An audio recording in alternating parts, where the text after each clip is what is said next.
egalitarianism, really like everybody has an input on certain things that we do, and also really amplifying the voices that are the stakeholders in our group, which are the students that are most affected by the issues that we talk about.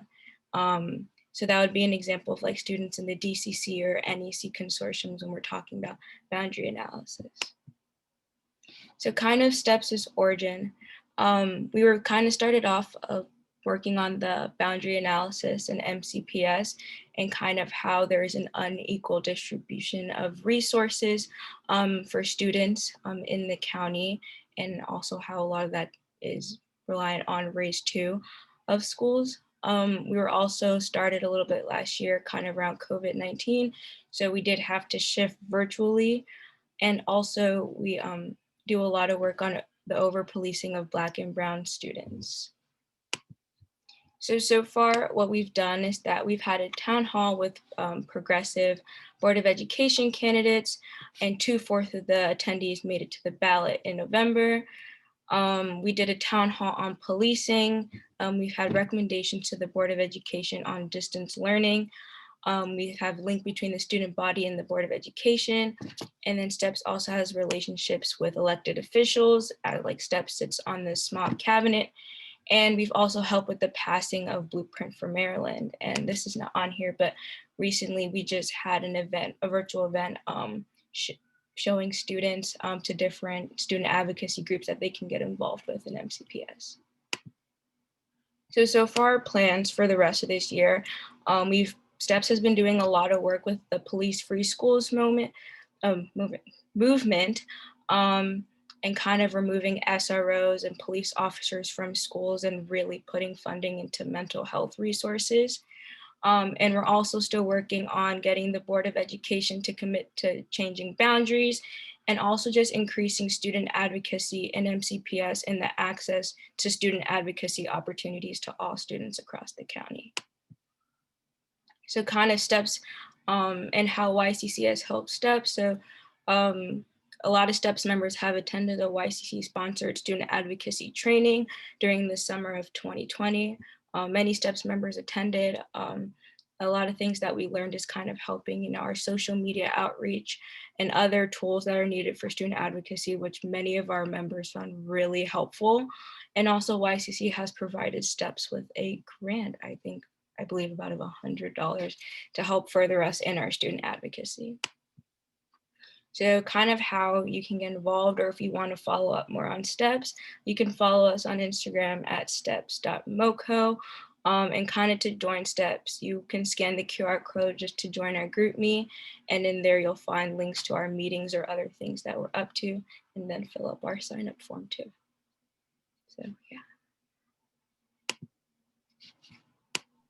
Amari, thank you so much for sharing. STEPS plays such an important role. Obviously, this can be a little bit biased, but STEPS plays such an important role, getting marginalized students at the forefront and at the decision-making table. So appreciative of the work you're doing, really getting at those systemic issues, talking about things like the boundary analysis and the school to prison pipeline with the SROs. So thank you so much for sharing. That was the introduction for all of our panelists today. Super excited to actually get into these questions. So we have some pre-prepared questions that Han and I are going to go through, but if you all think of anything, again, don't hesitate to say it in the chat and we'll make sure to cover that in our Q&A section. But again, first going to start off with those prepared questions, so I will pass it on to Hannah. Avery. So our first question for all of the panelists, anyone can answer, no order, a determined order, I guess. How do your groups and your projects address inequity in schools, in our community, from an interdisciplinary approach?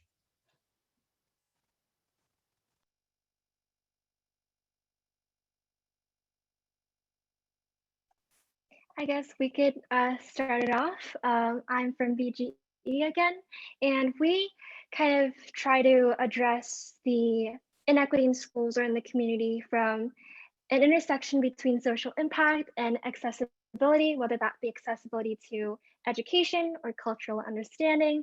And as we have mentioned in the past, some of the projects that we've done is we collaborated with a nationwide organization called New Colors, where we did a lot of tutoring that was based on bilingual tutoring. So not just tutoring in English and back and forth, but tutoring in the language that the student is comfortable with or that the student is most efficient in, such as if the student is an ESOL student that is mainly proficient in Spanish, then the tutoring session would happen in Spanish.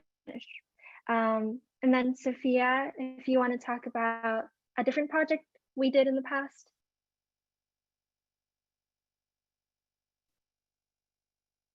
So a current project we're actually working on is with AHEO. We partially mentioned it in our presentation. It's a storytelling project. So yeah, follow VGE for more updates. We're still in the works for that one.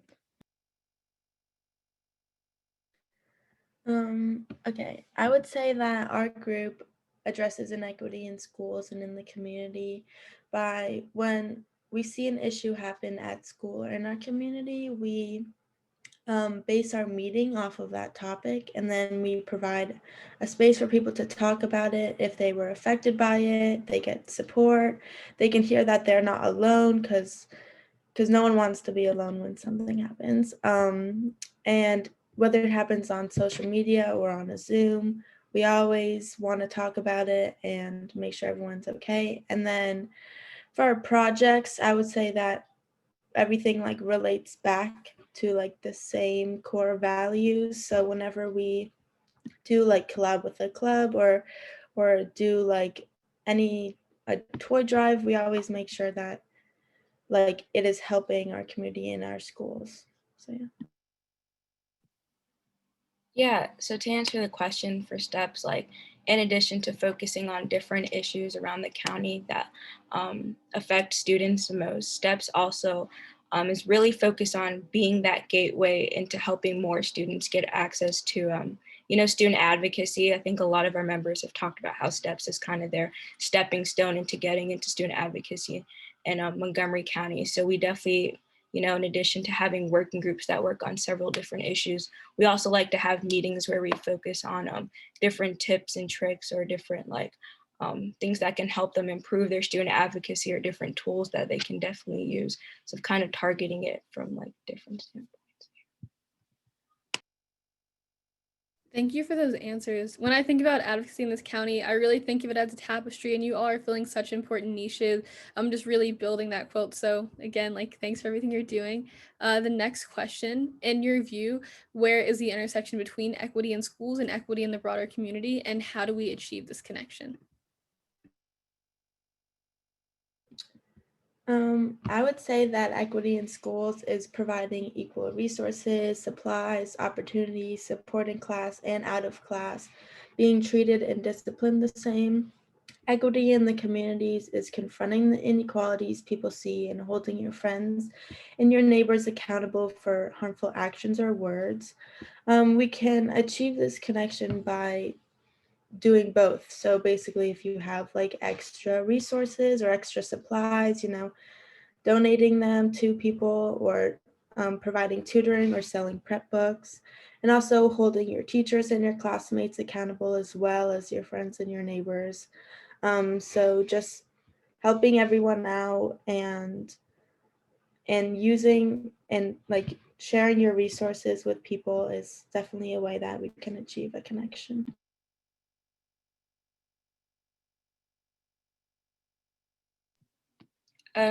Yeah, something that I think I learned and a lot of other members, a lot of you can also learn, probably have learned already too, is that, the school is also part of the community. I think a lot of times, the people in the school go out to the community, or the community is also very involved in school. So if there's an issue or there's already an inequity in school, that's going to affect the community. And that's very clear. We can see with, for example, like the SRO and removing police officers out of school issue. And I think even in steps two, we see that with the amount of students who are involved in student advocacy. If there's an equity in how many students are involved, then we see that reflected in the community and how much advocacy is going on in an area. So kind of bridging that connection and making sure that there's equity in both the community and in the school. So one of the intersections between equity in schools and equity in the broader community BGE focuses on is education equity in terms of resource distribution.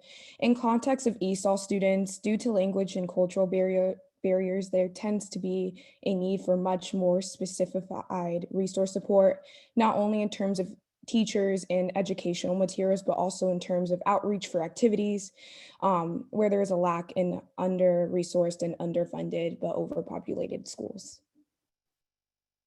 Adding on to Sophia, we also believe that, those that are provided with the necessary resources they need to succeed in high school, they're going to be in a better standpoint in the future compared to those that don't receive that wealth of resources and that specified support.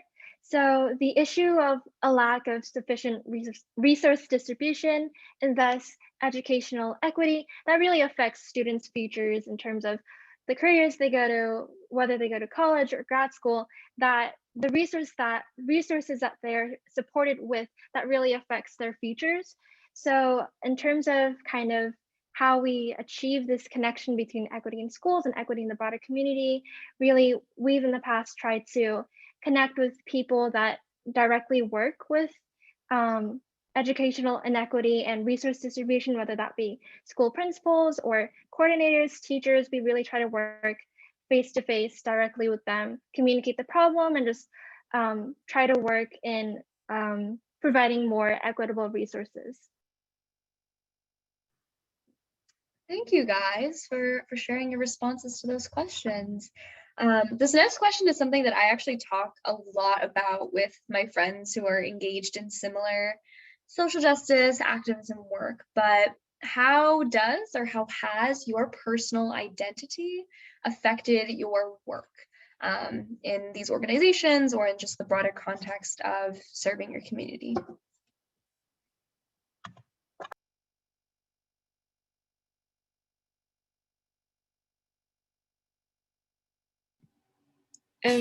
Yeah, so being Black and being a woman of color and also living in the Down County Consortium has definitely affected heavily about the work I do.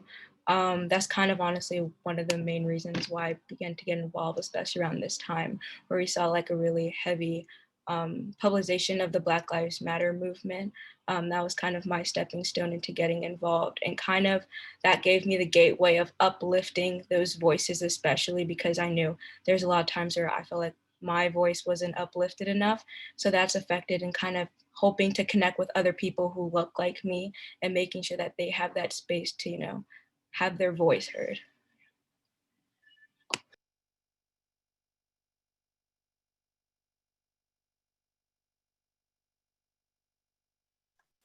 I guess for me, kind of, Sophia and I touched upon this a little bit in our presentation, but having experienced language barriers and culture barriers in a different country, and just experiencing what it's like to be an ESOL student, not knowing what your teachers are saying, what your friends are saying, just being surrounded in an unfamiliar environment and community, that's really tough, and it just has a lot of emotional and social aspects to it.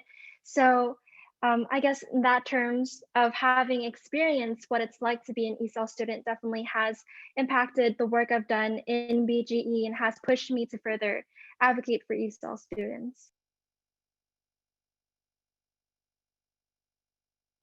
I would say my personal identity as a woman, it has definitely impacted my work because all I want to do is help the other women in my community feel safe through their experiences and make them feel like they're not alone for the stuff that they have experienced. And also my personal values have definitely helped shape my work because it's like what I focus on the most, advocating for women, advocating for Black Lives Matter, advocating against hate and stuff like that has definitely is really what brought me to this point, I would say.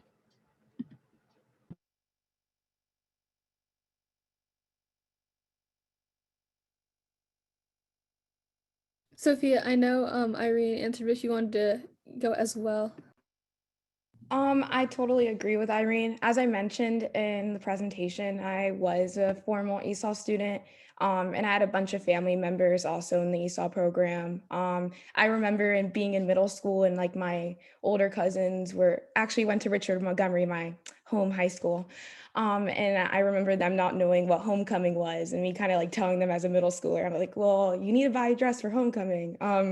Well, fast forward to now, I feel like having that personal experience of having cousins who didn't really know what was going on in school and me being in ESOL and not really knowing what was going on in school and being out of the loop has definitely impacted what I do now with BGE and with Irene. You bring up such a good point. I think something that was really shocking for me learning about, just like what ESOL students go through. The craziest thing for me was learning about ESOL isolation, and you really touched on that, like the fact that they don't know what activities are available after school clubs, getting access to homecoming, to the to pep rallies. I mean, that's what makes school fun. Like that's what keeps you in school. And I mean, that's so important for attention anyways. And that speaks to this larger issue of, I mean, it's the education piece, it's the policy piece. So I'm just curious for you guys, what are the most significant obstacles that you face in advocating or organizing around your particular issues? Because, there's so many different pieces of it.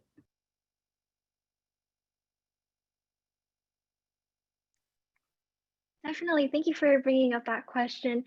One of the most significant obstacles or difficulties we faced in advocating for ESOL students is not a lot of people are familiar with ESOL students, and that kind of links to their lack of interest or passion for advocating for ESOL students. Sophia and I both experiencing what it's like to be an ESOL student, that has made us passionate about advocating for the ESOL community and the immigrant community, as we're both also immigrants.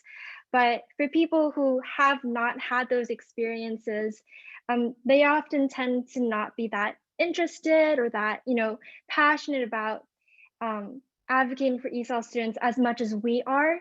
So kind of one of the obstacles is really garnering interest, making people aware that these are the struggles that ESOL students go through, and these are the accomplishments that they have. Just making people more interested in the issue and the area. I think that's one of the most difficult obstacles that we've gone through. Yeah, and adding on to what she said, for me and my club, I would say that one of our most significant obstacles is basically feeling like you're not hitting the right target of people who you think should be listening to what everyone has to say. So, we feel like we always tell our club members that the biggest action item that you guys can do for our club is bringing people who you think should listen to what we are saying to our clubs. Because as long as they're there and they're just listening, they don't even have to talk, but they're listening to people's experiences and what they go through in their daily life and just whatever's going on in the world, they may change how they present themselves and how they like grow as a person, because sometimes when you're talking about all this crazy stuff, but no one and the people who are really causing these issues for women and for people of color and for everyone and people of different religions, they aren't hearing how it's affecting people. So that is kind of something that is definitely a significant obstacle for anybody. Yeah, so kind of similar to what Irene and Olivia said, sometimes the biggest obstacle we face in steps too is kind of, making sure it's sometimes not everybody else knows 100% about an issue or exactly what's going on. I think that's the hardest part in trying to educate people about a certain issue or a certain problem. Because sometimes that can hinder your advocacy if not enough people know about it, not enough people care about it. And that's kind of the hardest part. Some ways I guess we've overcome this issue is we created a video series over the summer, really breaking down the boundary analysis and really breaking down the causes and effects of it and really showing it to people in a more digestible way for people to understand, because not everyone's going to want to read a 10-page paper about a certain bill or about a certain issue. So that would be definitely one of the biggest obstacles we faced.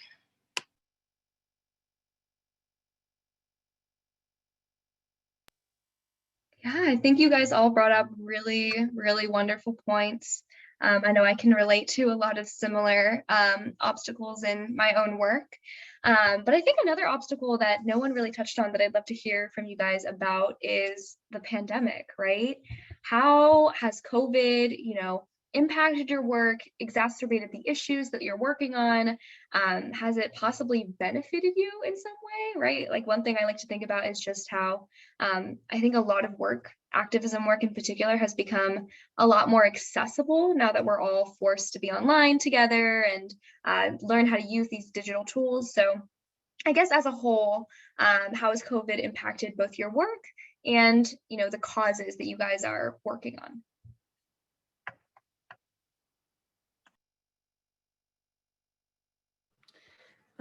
I would say that COVID has impacted our work because we started our club during COVID, like we built it up during COVID. So it was definitely hard because like sometimes it's hard to reach people because you can't just like walk to a teacher's classroom and be like, hey, I need this, it's like everything is online, which has its pros and its cons.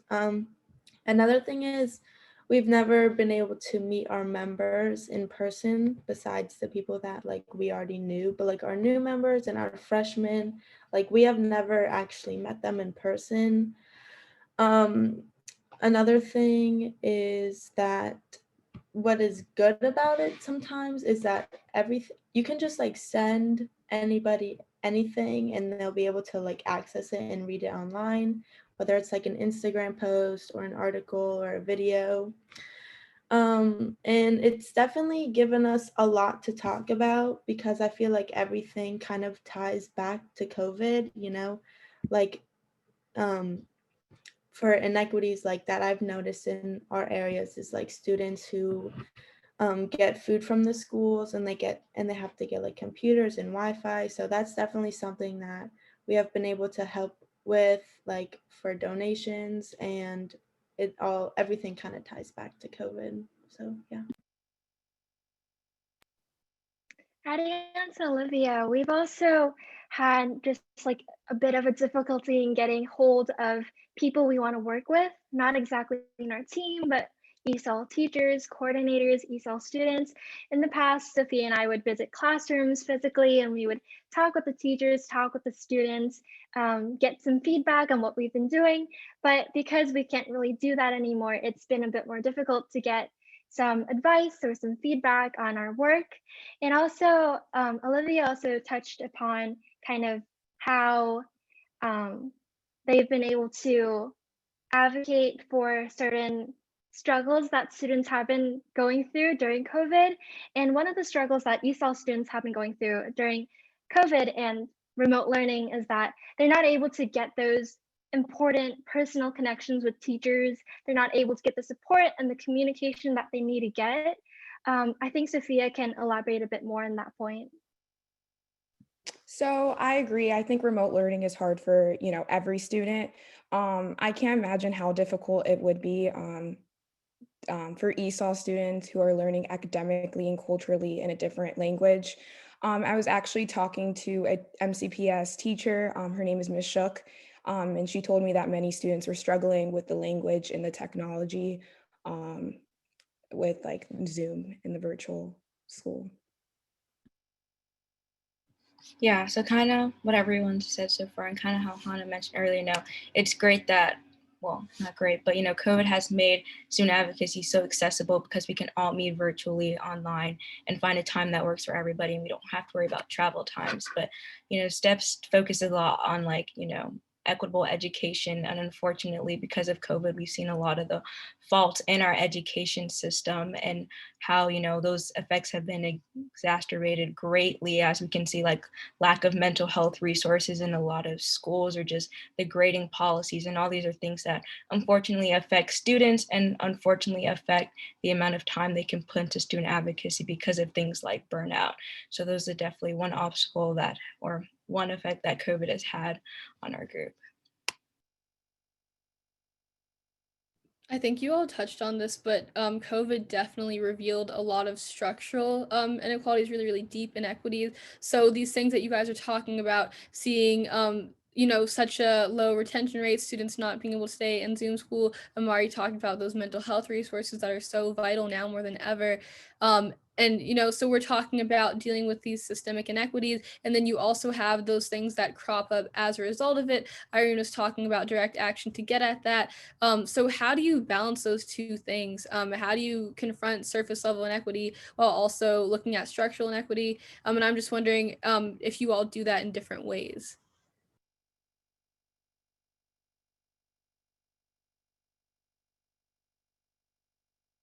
I'm happy to repeat the question. I know that was very long. So looking at, structural inequities and some of the results of that, like when you're doing direct service, how do you approach those two things differently?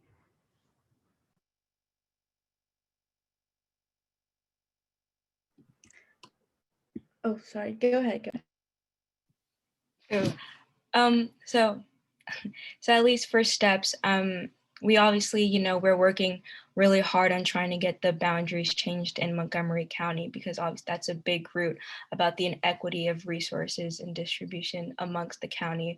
But kind of some direct action we have been doing is kind of trying to make some of those resources more accessible to our capacity, like having events where we introduce students to other student advocacy groups, and just really opening up our members and kind of telling them different opportunities that they may not have heard of, because those might not be prevalent in their communities, and kind of surface level things like that, while also still combating the deeper issue, which is the boundaries that do need to be changed in the county.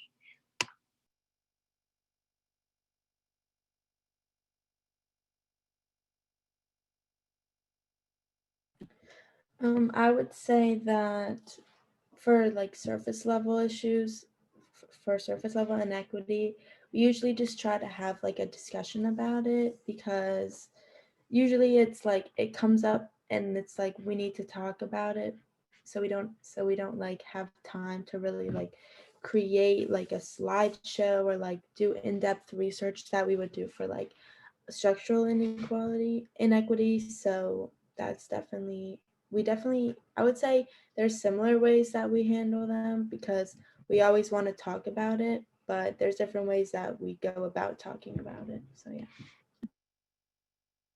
So I would say for surface level inequity, we create posts to spread awareness about inequalities such as microaggressions, name calling, cultural intolerance, and ignorance towards current issues such as immigration reform. And then, as Sophia has mentioned, like while for surface level inequity, there's a lot of focus on spreading mass awareness, and just like we tend to target surface level inequity by, through Instagram and through our online presence and platforms by uploading posts, spreading awareness about different issues. But for structural inequity, we tend to focus more on direct interactions, whether that be with staff or admin at schools, or with a different organization, or with an ESOL coordinator. We really try to confront structural inequity through collaboration and various projects. One of the projects that we've been working on is just spreading more awareness about the kind of the the system within schools that kind of divide ESOL students within a community, and trying to spread awareness about that issue by uploading stories about ESOL students and immigrant students and how they perceive those issues and how they experience those kinds of inequities at schools and how they feel about it. So we kind of have different kind of approaches to those two levels of inequity. Thank you. I just want to remind everyone that we are taking audience questions. So we haven't gotten any questions yet, but if anyone has any, just please drop them in the chat or private message them to John. All right. So I think a lot of the causes that you guys, that Avery and I all advocate for, these are things that, adults, professional adults dedicate their entire lives, their entire careers to. But all of us are current students in public school. So there's a real balancing act there, right? So how does the work that you do in these organizations with social justice, with activism, carry through to the rest of your life?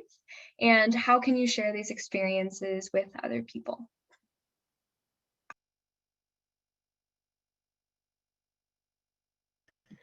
I would say that what I've like decided based on all of the work that I've done in the past like year of my life is that I want to be a women's studies major. I YCC actually helped me realize this because after the first training, I realized that there are so many ways that you can like go about expanding your activism and like making it more. And so I kind of, yeah, basically I want to be a women's studies major and I want to be a professor for women's studies when I'm older.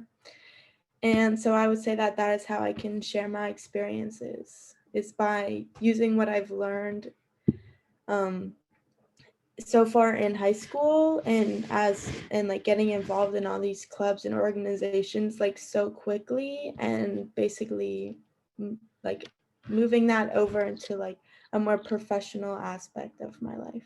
So yeah.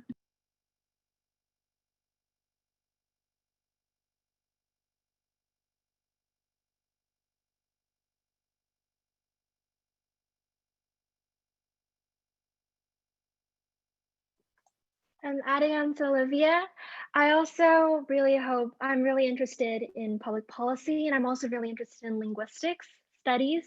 So I hope to, when I go to college and when I go through higher education, I would like to major or maybe minor in one of those and just overall become more knowledgeable about how to, on the long-term aspect, support ESOL students. I think, the work that Sophia and I and BG has been doing, it's awesome, it's great, it's really like meaningful and valuable work, but I also want to do more to impact the like just the general ESOL community. I think, as a high school student and as a teenager, sometimes I feel some kind of barriers in being able to achieve what I really want to achieve. So I really want to, in the future, get more education and knowledge about the areas that I'm passionate about, and further my advocacy and equity work for ESL students and immigrant students. So I hope in college or wherever I, end up going, I can continue advocating for ESOL students and joining, organizations and clubs on campus. In terms of, I feel like anywhere I go, I just want to see, more inclusive environments. And so, yeah. Yeah, similar to Irene, the work I've been able to do with STEPS, and I've been really interested in policy writing and researching, wherever I go to college, I definitely want to either major or minor in something that can help me do that. But I'm also definitely the work I've been doing, I think has overall just made me look at life in a different lens and seeing unfortunately, all the different inequalities that we have, but make me even more passionate to combat all those inequalities and just make everything more equitable for everyone. And I think that's something that's really nice, is a good lens for everyone to have, because I think you just become a more self-aware person. So yeah. All such great responses. So, we did talk about the future for you all, and I'm sure this is really inspiring to a lot of people on this call. They're probably wondering, advice for how to get involved into activism and how to get involved politically. I'm especially interested to hear, Amari's response. I know she was saying STEPS was kind of like a gateway for her. But yeah, just really curious, what is your advice for other folks who are interested in getting into that?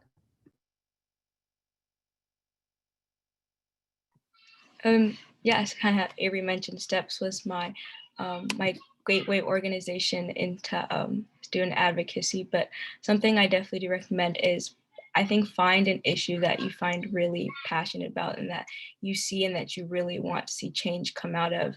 And I bet you if you type that issue into Instagram, you'll probably find like 30 plus groups that are working on that issue right now. And everyone I've met in like in advocacy in general is honestly super nice and super sweet, and they'll probably be more than happy to have a member to join. So yeah, that's definitely something I recommend that you do. And it's a small stepping stone. At first you kind of feel confused, but always feel free to ask questions and people are super nice. And yeah. Adding on, I completely agree with everything that Mari said, but another thing is just find a group of people and stick with them and basically just like add on to your group, because the leadership of my group, the four of us, we do like everything together that involves us like working for change or like creating something. We always do it together because we like support each other through everything. And every time that someone gets a new opportunity, like we always reach out to each other and we're like, let's do this together or something. So definitely finding a group of people that like makes you your best self and is very supportive is like a super good way to get involved, especially because it can get scary and very overwhelming at times. So definitely finding a group of people that you super trust. And another thing is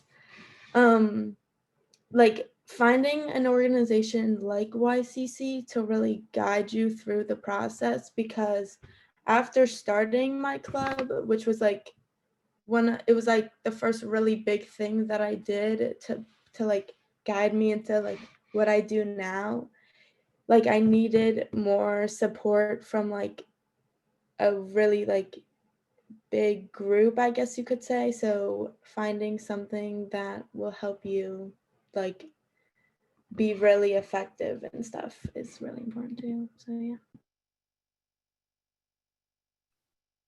Adding on to Mari and Olivia, I definitely agree that research is definitely important. If you find an issue that you're really interested in advocating for, then definitely do your research. I feel like a lot of people these days, they see something on social media and they're like, I'm really interested in advocating for that. And that's great, but I think it's also great if you can take a further step and research really into that issue and try to find out specifically what you want to advocate for. And like, I believe it was Olivia that mentioned this, but there are a lot of different kinds of advocacy and activism organizations in the world, in the United States, in Montgomery County. So definitely trying to find similar organizations and really just immersing yourself in the work that they do and just doing your research for the area you're interested in advocating for. I think it's really important.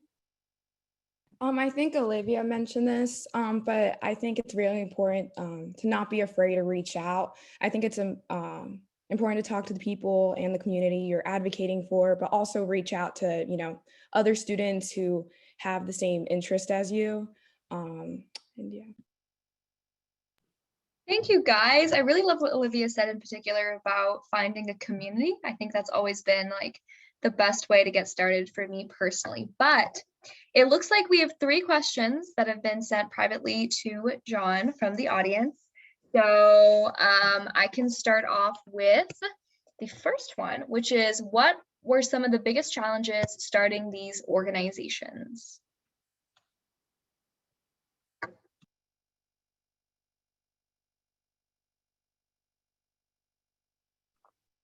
I think one of the biggest obstacles or difficulties that Sophie and I faced when we first were thinking of establishing BGE was that creating a strong framework or structure. So Sophia and I were not experienced or knowledgeable about how to create an organization. There really weren't any like guides online that tells you, this is what exactly you need to do. It was kind of like a self-learning process. And so when we first started off, our structure and focus was kind of all over the place. But as time went, we really um, as as time went and we talked with different people, we worked with different organizations, we researched more, we definitely developed a more strong and more cohesive focus and structure.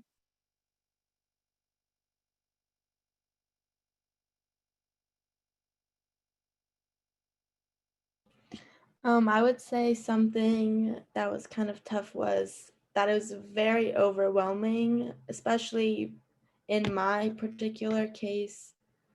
We had like a very strict deadline that we had to meet if we wanted our club to actually be like an official club at our school.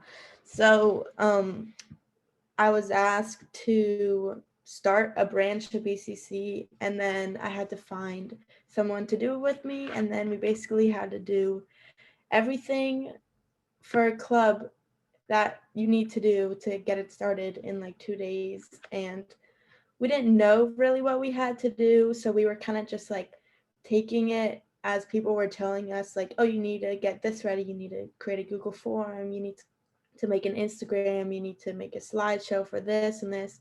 So it was super overwhelming. And I would say that how like our club has changed since then is like now we have like a very like everything that we do now is very different than when we started. So you kind of just have to go along with it and see what happens, because it's never going to really stay the same. But yeah, it was, yeah. Yeah, one of the kind of obstacles we faced in steps when starting up was definitely before we were able to do the YCC training. You know, a lot of us were fairly new to activism, and we had a bit of trouble trying to figure out certain inner loops, kind of things like retention, or you know, best practices for like social media, or best practices for sending emails and things like that. So kind of once we were able to get over that learning barrier of learning how to do all of those things, it fairly became easy, but kind of in the beginning, we struggled with that a bit.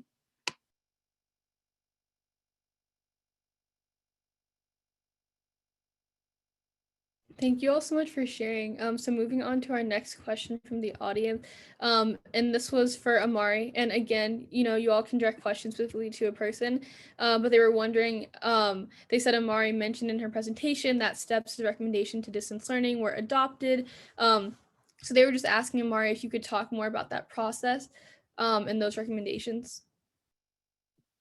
Yeah, so kind of in steps, we were able to form and build like allyship with adult community members, specifically allies who were sitting on the Board of Education working group, and kind of, you know, telling them our thoughts on like reopening and recommendations that we, you know, as a group of students had.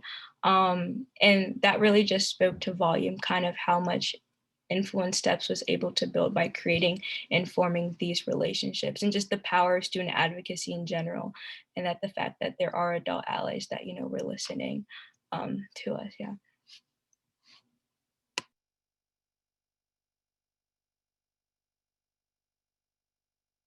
Thank you so much, Amari, for answering that. And then we have a third question from the audience, and I'll pass it over to Hannah for that one. Yeah, so someone in the audience wants to know if you guys feel like it's hard to get people to show up to your events, if you struggle with attendance, and what your solutions are for that.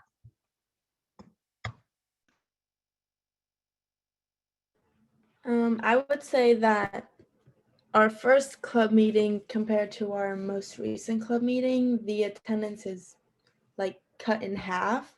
But just know that the people who continue to show up every week, those are the people that you should really be focusing on, because they care and they want to hear what you have to say every week or every other week, and they want to be involved. So there definitely is, it can be hard to get people to come to your club, but you just gotta like brush it off when the attendance is lower than usual, because people are busy. But the people that do show up, you have to really appreciate them, because they're taking time out of their day to listen to what you have to say and be involved with your club. So yeah.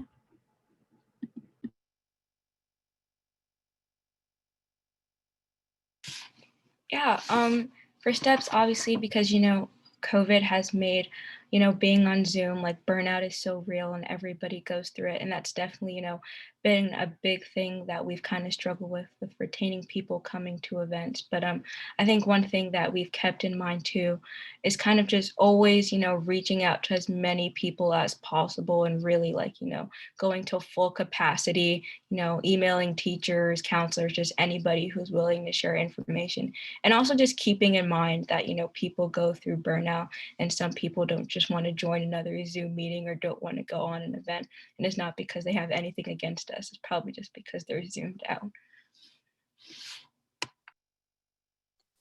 I definitely agree with Mari's point about how some people can be, zoomed out and sick of Zoom, burnt out.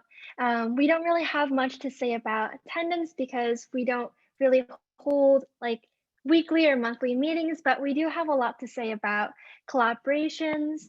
So we also had a bit of like a communication struggle when we were collaborating with different organizations. And what was key to making sure that collaboration ended well was that we kept in contact with the organization. We reached out to them when they didn't submit things for deadlines or when they didn't show up for meetings. And just as Amari mentioned, being aware that some people, they have stuff that they go through that they might not want to talk to you about. And some people are burnt out sometimes and they just want to take a break. So really communication is key, reaching out and making sure that your team members are doing okay, whoever you're collaborating with is doing okay. Just reaching out, and communication in general is really key to keeping everyone in the loop and making sure that your organization flourishes and does well in the future. Thank you guys so much for your responses. I think if there's one thing I could add to that question, it would just be like, make sure your meetings and your events are things that people want to go to, right?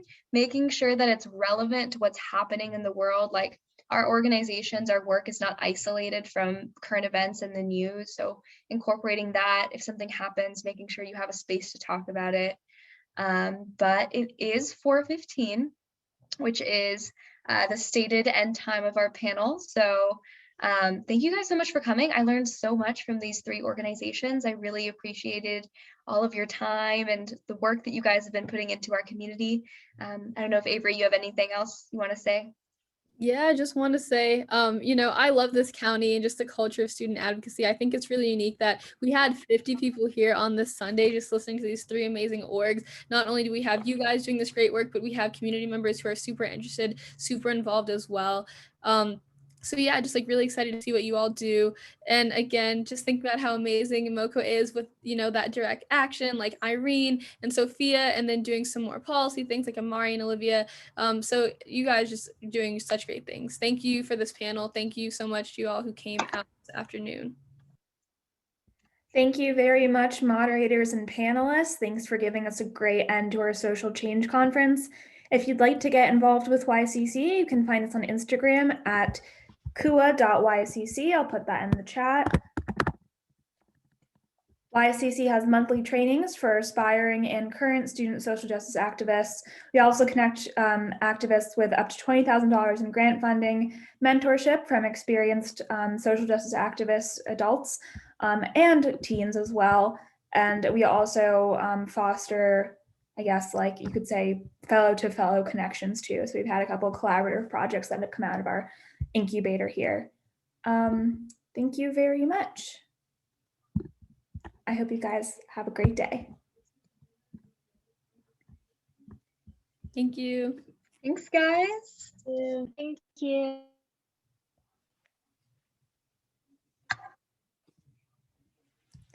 Thanks, guys. Thank you so much.